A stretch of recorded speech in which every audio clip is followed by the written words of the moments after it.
North Korea launched another intercontinental ballistic missile, this one with greater range than any fired by the Communist North to date. I will only tell you that we will take care of it. If you're a tin pot bully, like the regime in North Korea and little Kim, then sooner or later you will pay for your threats. The so-called mastermind behind the Benghazi attacks was convicted today on terror charges, but he was cleared of murder charges. This is a total miscarriage of justice. An accessory to murder is also guilty of murder. President Trump came a step closer to the goal line on tax reform today when the Budget Committee voted to send the bill to the full Senate. I think it's going to pass, and it's going to be very popular. Chuck Schumer and Nancy Pelosi boycott the White House meeting, charging the president is pushing the country towards a shutdown. Chuck Schumer and Nancy Pelosi did not show up for our meeting today. They've been all talk, and they've been no action. And now it's even worse. Now it's not even talk.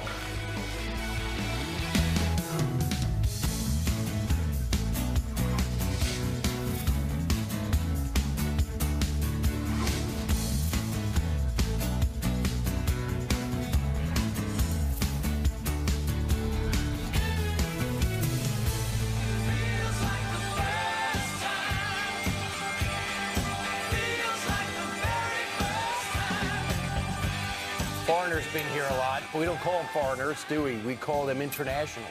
Right? The group is foreigner. Right, the group is foreigner, but it's not good to, it's no longer good vernacular to say foreigner, right? Hey, there's a foreigner over there. You don't say that anymore. Hey, they're What, Italian. You say an alien? Right. Illegal alien? Yeah, you're not even supposed to say alien anymore. Right. Hey, you, are you from here? Okay, PC police over here. Exactly. Hey, feels like the first time, and it was the first time yesterday, at the behest of Kim Jong-un, he personally ordered that at 3 o'clock in the morning yesterday that they would launch a missile called a Hwasong 15. Yep, the Hwasong. That essentially, and here's the bad news, for the first time ever, they joined the nuclear club, full nuclear status, where it looks like they can hit anywhere in the United States. That is if the nuclear warhead was not hollow. They say the fact that it went so far makes some say, I don't think there's anything in the top of that, but it went 600 miles. It peaked at the altitude of 2,900 miles. But here's the thing. It landed very close to Japan because it was very straight up and very straight down.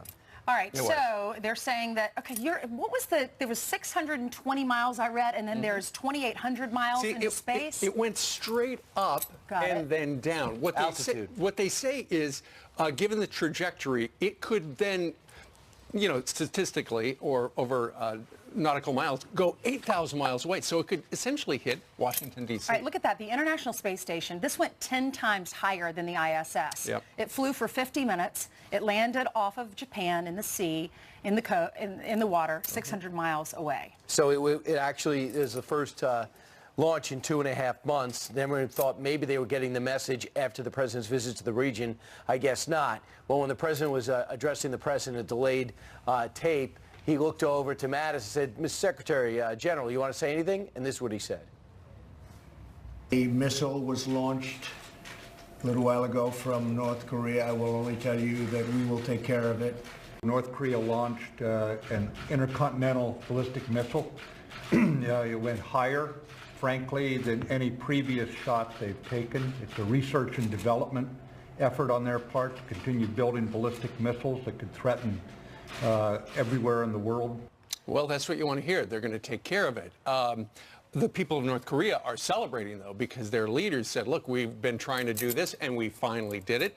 The only silver lining, if there is one, is according to the Japanese foreign minister. They say that according to their data, it looks as if it fell apart on re-entry, which means they're good at shooting things up in the sky, and now they can go a long way, but they don't adequately return to Earth. It's just very scary to know that this was successful. You have the House Armed Services Committee Chairman, Mac Thornberry.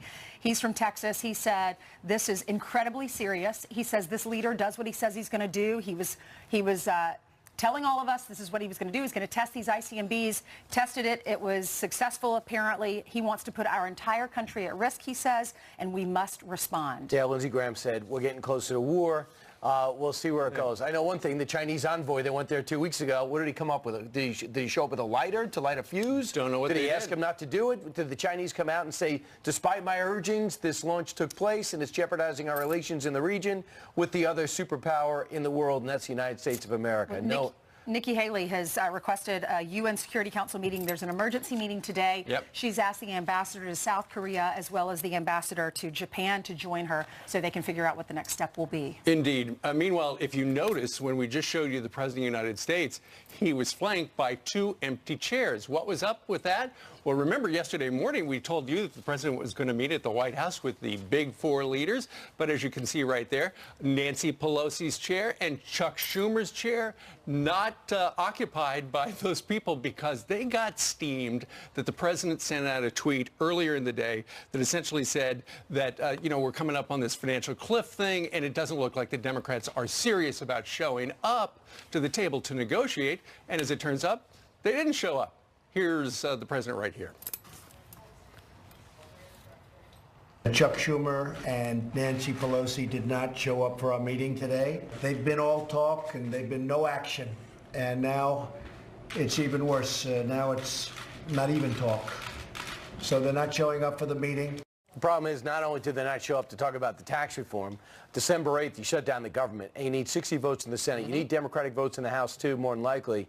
So the government's going to shut down unless they get together. I am not into who to blame. I want them to get together, especially when it comes to funding the military.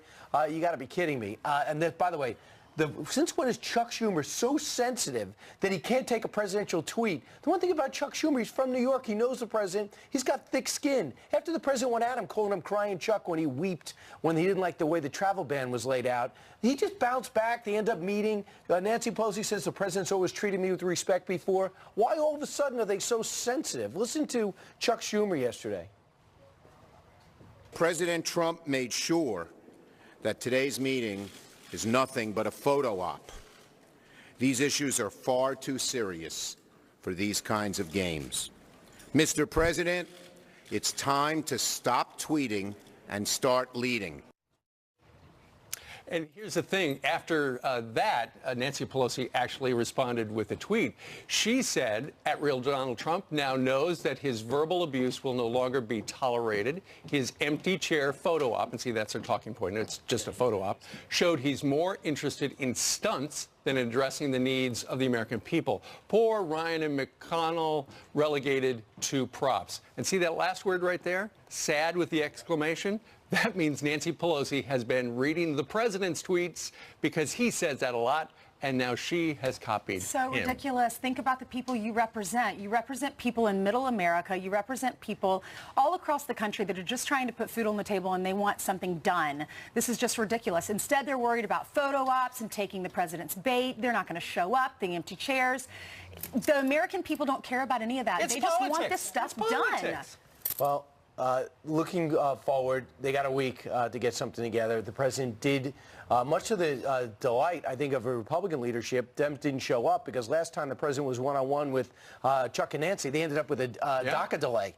And that means those kids stay for the period of time where they negotiate it. So they probably would have made some progress because the president's not afraid of making a deal. The other thing that's important to bring up, too, is that they're very close to tax reform. They got through committee yesterday. Everyone is working towards solving each other's problems in a way that we have not seen in about 8 years. Republicans, you mean? Yeah, Republicans. But I haven't seen the way they keep on trying to help each other out and get to a solution. We certainly didn't see that in the first half of the year. Kellyanne was on with Sean last night, Sean Hannity, and this is what she had to say about it all.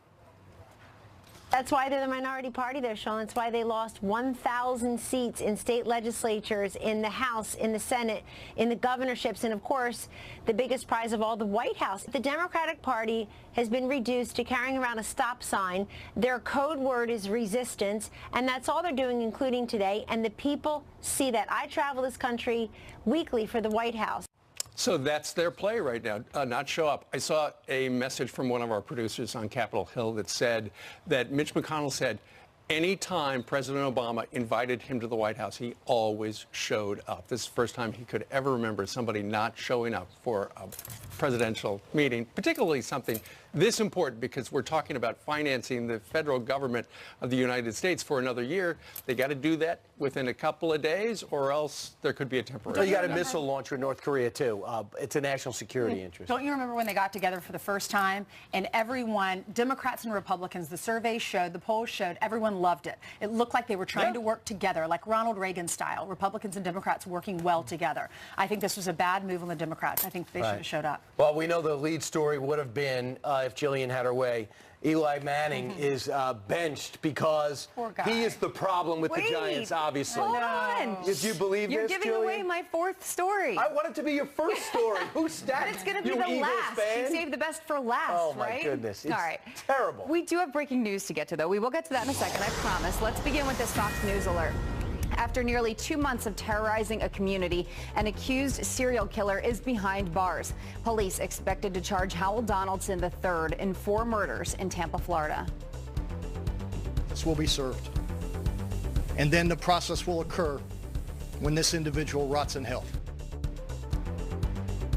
The 24-year-old taken into custody at his job at McDonald's after he handed a gun to a manager who then alerted an officer in the building. They also found bloody clothes in his car. Police say the gun matches shell casings found at 4 murder scenes in Tampa. All of the victims shot and killed near bus stops. A possible break in a frantic manhunt to find a 3-year-old girl who went missing from her North Carolina bedroom. The FBI now asking the public for help identifying the woman in these surveillance videos from a Walmart 50 miles from where she went missing. They say the little girl could be Mariah, but they want your help. She was last seen on Sunday night when her mother's boyfriend told her to go back to bed.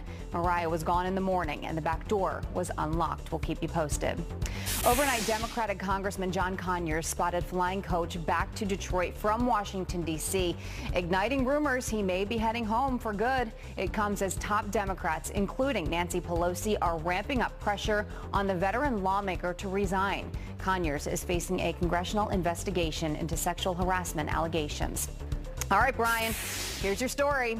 A shocking move rocking the NFL this morning. The New York Giants benching star quarterback Eli Manning after 14 seasons and 210 consecutive starts. Manning holding back tears reacting to the news.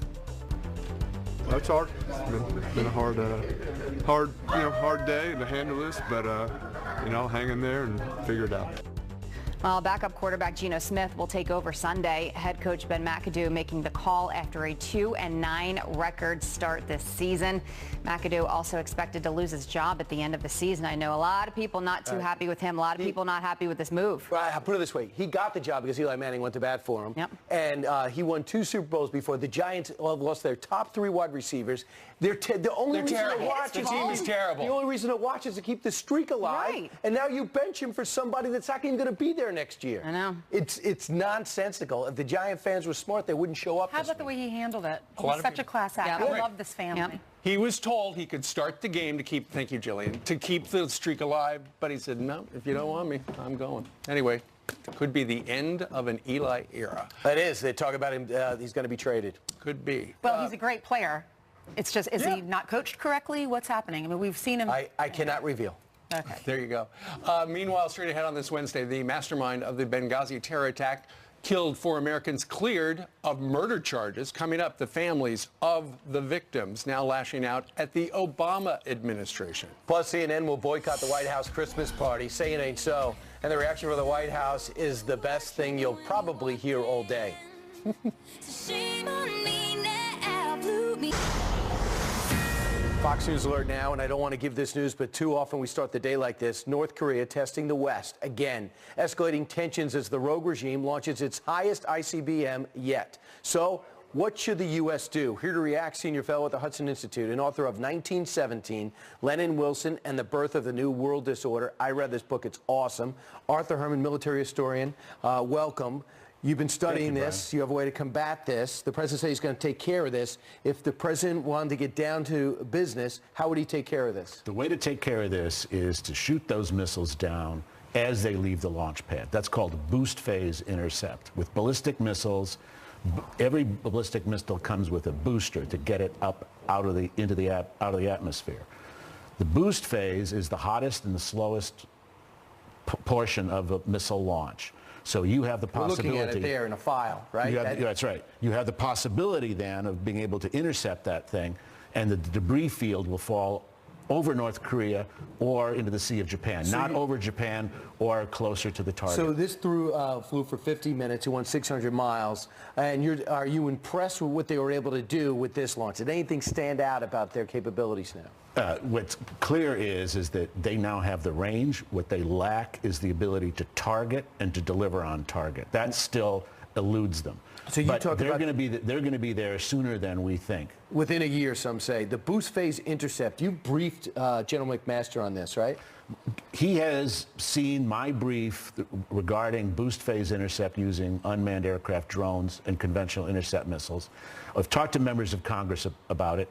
Don't be surprised if in the next few days Congress begins to move towards taking some of that $4 billion supplemental budget that President Trump has devoted to ballistic missile defense, taking some of that to develop this boost phase intercept with conventional missiles. Arthur, are you saying right now that we are capable of knocking that missile out soon after it leaves the tarmac? We have the technology to do that now. What would be the response to that, do you think, being that you not understand this regime as well as that? Here's the danger, and that is in order to do boost phase now, what you'd have to do is fly fighter aircraft close in to the launch site, which means that they're going to be vulnerable to missile defense, that you're going to be violating North Korean airspace.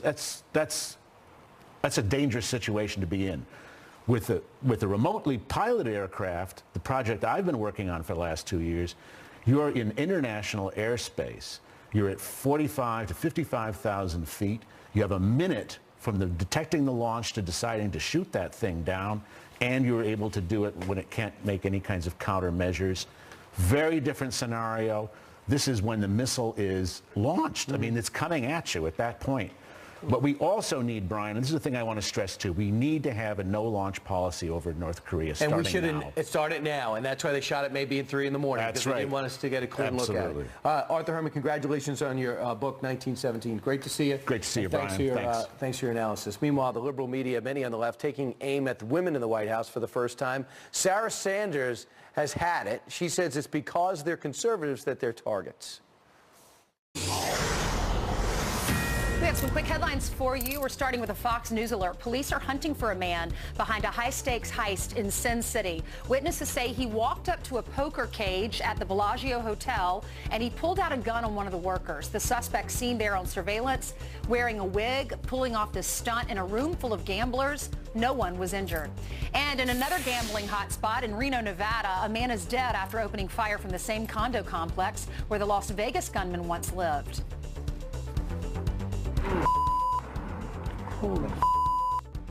The shooter firing for more than 20 minutes from the 8th floor, a SWAT team releasing a hostage and shooting the gunman dead. There's no known connection between this incident and the Las Vegas massacre. That is something. Meanwhile, the liberal media taking aim at women in the White House this week, first attacking Sarah Huckabee Sanders, her Thanksgiving chocolate and pecan pie, demanding proof that she baked it. It's called Piegate. It was too pretty. They're saying it was stock footage. Then a Vanity Fair article about the First Lady claims she never wanted to be in the White House to begin with. Is the hostility just because they are conservative women? Here to weigh in is Fox News contributor Tomi Lahren. Tomi, thanks for being with us. Of course, and to answer your question is absolutely because they're conservative women. There's no other explanation for it, really. You don't really know what that's like to be attacked. No, not me. Are you kidding, Brian? Everyone loves me. You know that. Well, we do. But, I mean, you seem to you're always underneath some pressure. But in terms of the First Lady in particular, I've heard First Ladies before in the past, like Mrs. Obama when she was a candidate, when Barack Obama was a candidate, say, she wasn't looking forward to going to the White House. But they did it in a nice way. When they went after Melania, they acted like she didn't even want to, be married or like the country. Well, they go after Melania for everything. They go after Sarah Huckabee Sanders for everything. They go after Kellyanne Conway and Ivanka Trump for everything. And I've said it before, but I'll say it again. If any of these women, and Hope Hicks is included in that list as well, if any of these women were on the left or campaigned for Hillary Clinton, they would be on the cover of every magazine in this country and around the world. They would be lauded as feminist icons. But because they're conservatives, they're not given the same credit. And they're also ridiculed and attacked for their pies, for their shoe choices at a hurricane site, for every single thing they do, from their looks to their intelligence, and it's sick. Doesn't it go against everything that these women are preaching, though? They're preaching acceptance and tolerance for all, and women should make the same amount of money as men, but yet they're attacking these women who are big leaders in the White House just because they don't agree with them politically? Well, this is the hypocritical left showing its true colors. Once again, they are the party of female empowerment, but it's selective female empowerment. It's female empowerment for those on the left. But if you're on the right, if you're a conservative, if you're even an independent, you don't get the same treatment, and you are not the icon in which they seek, because that is for a special group of women. So if we aren't in that category, I'm sorry, they don't like us. They're going to attack us for every little thing. Again, going after pies, I think that that's really telling. That is something. An icon on the left is Elizabeth Warren, the senator from Massachusetts. Of course, a couple of days ago, the President of the United States mentioned her moniker that he has given her, Pocahontas, when he was having a meeting in the Oval Room with some of the code talkers from World War II. And she said that it was a racial slur, and now she is fundraising off of what the president said, Tommy. So basically what she's doing is using her phony Native American heritage once again to advance her career. So it's actually Elizabeth Warren, not Donald Trump, that is exploiting heritage, that is exploiting Native Americans, and she should be ashamed of herself. But again, the mainstream media will always turn this back on Donald Trump and the name that he's given her. But don't be mistaken. He gave her that name for a reason. He didn't just come up with that out of thin air. She did this to herself. Right, because she apparently, it does appear, made up her family history to advance her career and get a big job at Harvard. Oh, of course she did. And then afterwards, when questioned about it, she started telling stories about how her family had high cheekbones. I mean, if we're going to talk about exploiting Native American heritage, going back and telling stories and then trying to cover up for a lie that she apparently told, that's just sick, it's sad, and it's wrong. And now she's fundraising off of it. But guess what? If this is what the left has to offer in 2020, I really like our chances. Meanwhile, let's talk about Liberty University. I've had a chance to speak there. It's a great experience. You're going to be speaking there with people like Ray Rice, former running back for the Ravens, Corey Lewandowski. So why are some people calling for you to be uninvited?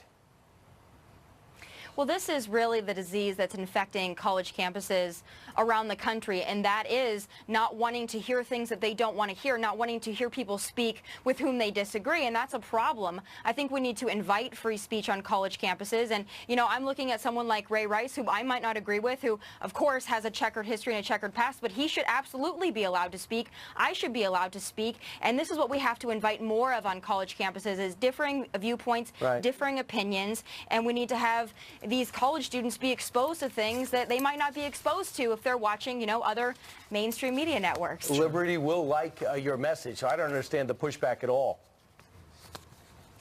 You know, I mean, this is just commonplace, though. It's me, it's Ben Shapiro, it's any conservative that comes to campus. They're always going to have a fit about it. And I even look to some conservatives that are upset because of some of the opinions that I've had in the past that don't want me to speak. And I say this to conservatives. If we are not going to be the side or the party that stands up for free speech, who will? No one will. So we have to maintain our integrity in that area, and we have to invite, encourage, and we have to make sure that free speech is always welcomed on college campuses, especially. All right, Tommy, well, thank you very much for taking up our invitation to come and speak your mind right here on Fox and Friends on this Wednesday. Anytime. See you guys soon. Yeah, I predict a sellout. There's like 10,000 people in that arena. It's amazing. Meanwhile, 30 minutes before the top of the hour. The mastermind of the Benghazi terror attack that killed 4 Americans cleared of murder charges. Up next, the families of the victims now lashing out at the Obama administration. Plus, bad news. CNN will boycott the White House Christmas party. I know, wake the kids. And the reaction from the White House might just make your day. It's pretty funny, but first, happy birthday, Howie Mandel, the Deal or No Deal host, turns 62 today. Hey, Howie. Doesn't like germs.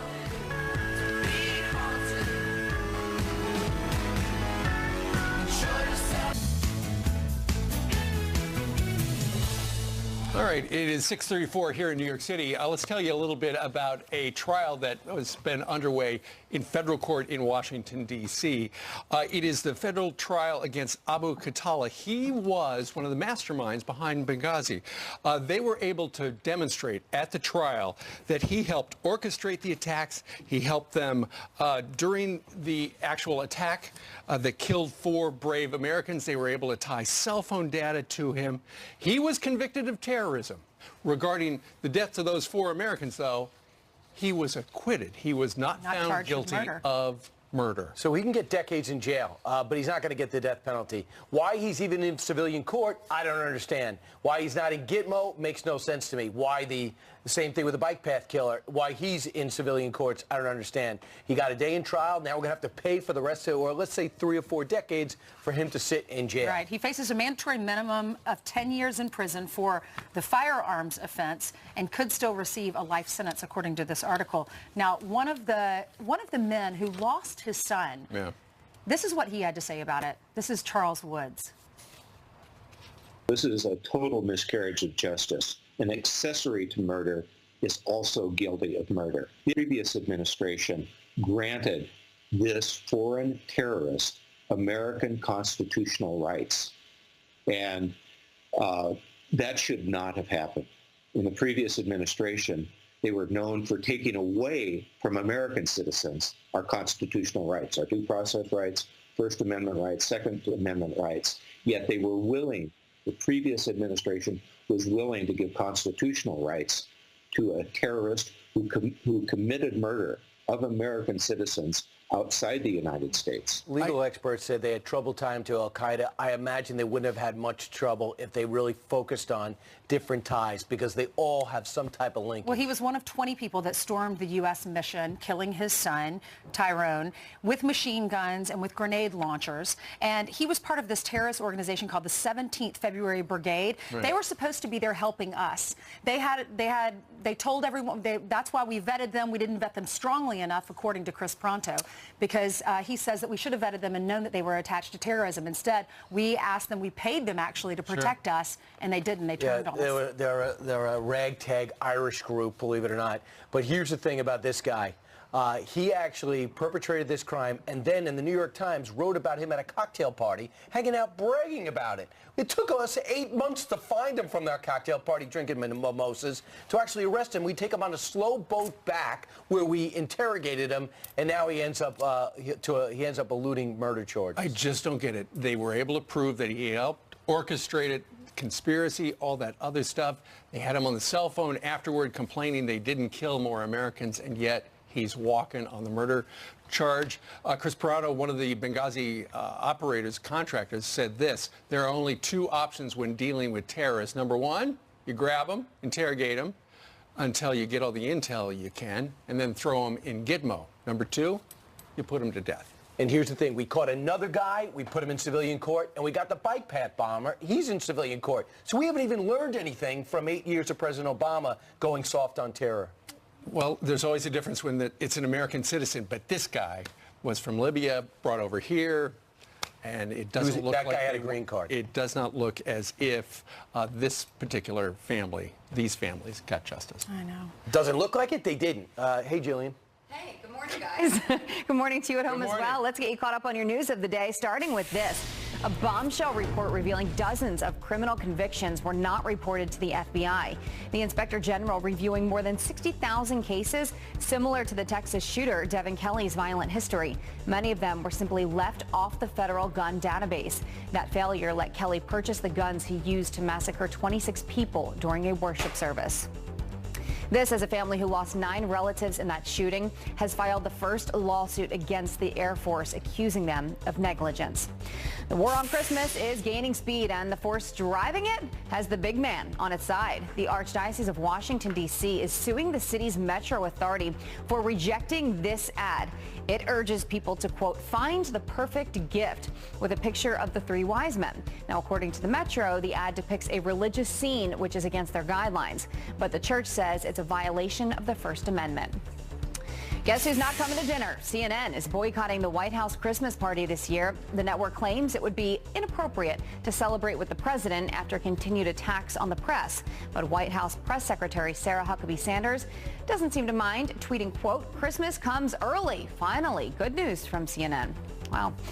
It's a model's worst nightmare, and we're going to have that story for you a little bit later in the show. But, guys, I know you got to get to something a little bit more important right now, right? Yes, we do. And, in fact, it involves Oreos. We're going to tell you about that in a minute. But right now, JD, you got some weather. Well, I'm going to talk about the Oreos. You are. The Oreo candy canes are the sponsor of this weather report. Oh, fantastic. We're going to try them in just a moment. Steve, by the way, has already tried one. He wasn't supposed to. He took the wrapper off. He's already tried it.